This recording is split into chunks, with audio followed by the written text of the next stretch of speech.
Oxford Reading Tree, Submarine Adventure. Wilf and Wilma had come to play at Biff and Chip's house. It was Wilf's birthday. "Happy birthday, Wilf," said Biff and Chip. They gave him a big card.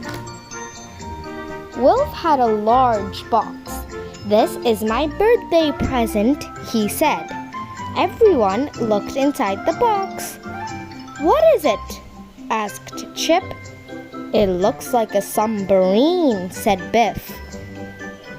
"It's a kind of submarine," said Wilf. "It explores the sea bed." "That's right," said Wilma. "It goes to the bottom of the sea." "What a brilliant present," said Biff. The submarine looked like a car. It had big windows and it had headlights. Wilf put the headlights on. "It's brilliant," said Chip. Biff looked at the magic key. Suddenly, it began to glow. It was time for a new adventure. "I wonder where the key will take us," said Wilf. The magic took the children to the sea, where there were lots of boats.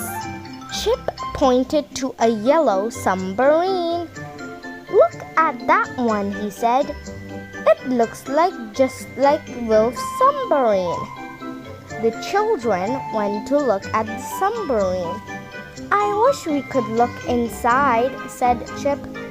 Just then, a hatch began to open, and a man looked out. The man peered at them. "Hello," he said. "I'm Professor Tangle." "How do you do?" said Wilf. "My new crew," said Professor Tangle. "You look a bit young." "We're not your new crew," shouted Wilf. "How do you do?" Professor Tangle didn't hear properly. He got things muddled up. "You know what to do," he said. "That's good. Get on board." Went on the professor. "And tell me your names." "I'm Biff," said Biff. "And this is Wilma. This is Wilf. And this is Chip." "No, it's not a ship," said the professor. "It's a driving machine." "We know that," said Wilf. "We've never been in one," said Wilma. "And we're not your new crew." "You flew?" said Professor Tangle. "I didn't see an aeroplane." "Now, shall we go?" Everyone smiled and they all climbed into the submarine. Professor Tangle shut the hatch. "There's not much room," said Wilma. "No," said Biff. "I hope it doesn't leak."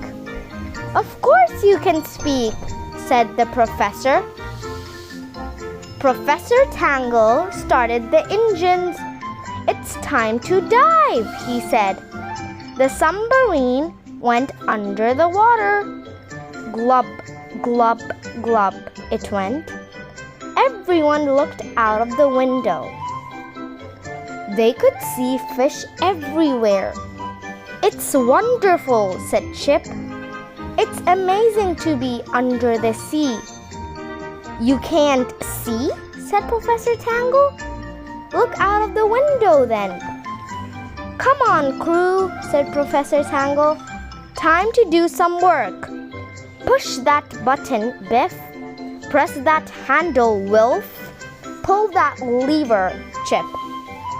"We're not the crew," yelled Biff. "Things might go wrong." "Sing a song," said Professor Tangle. "There's no time for that. There's far too much to do." The submarine began to dive. It went deeper and deeper. Glub, glub, glub, it went. "Where are we heading?" shouted Chip. "Will we dive deep?" "No, you can't go to sleep," said Professor Tangle. "You're the crew. You have to stay awake. We're going to dive deep."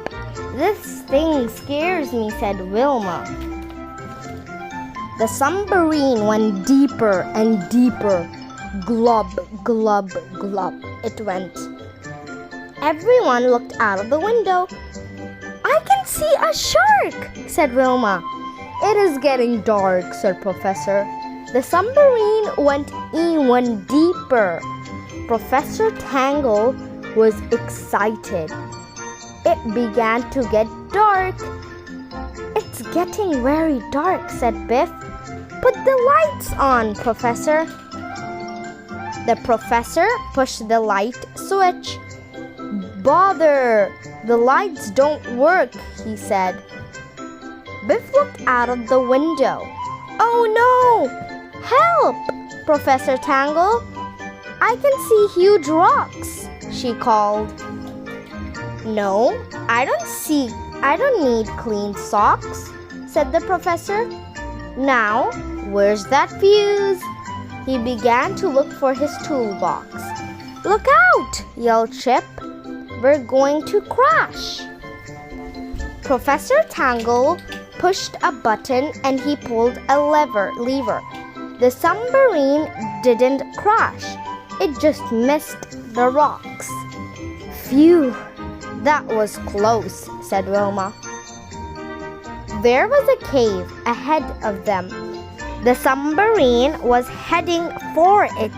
"Slow down," Professor called Wilf.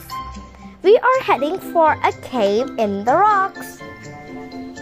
"Yes, it was in the box," said Professor.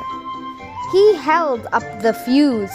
"Professor, slow down," yelled Wilf. "We're going into a cave." "Well, why didn't you say so?" asked Professor Tangle. "We'd better slow down." He pulled a lever and the submarine slowed down just in time. The submarine went into the cave. Professor Tangle put the new fuse in. All the lights came on. The cave shone and sparkled. There were diamonds all over the walls.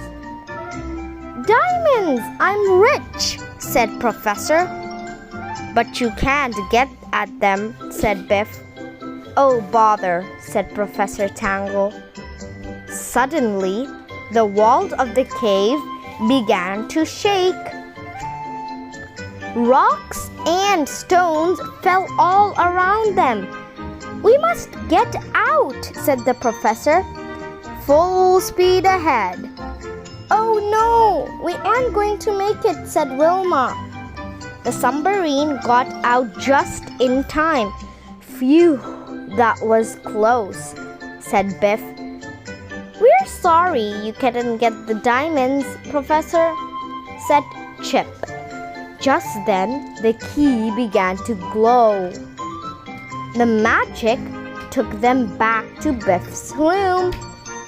"That was a good adventure," said Chip. "We must go home for tea," said Wilma. "What's that?" joked Wilf. "You want to go back to sea?" "Thank you. Bye-bye."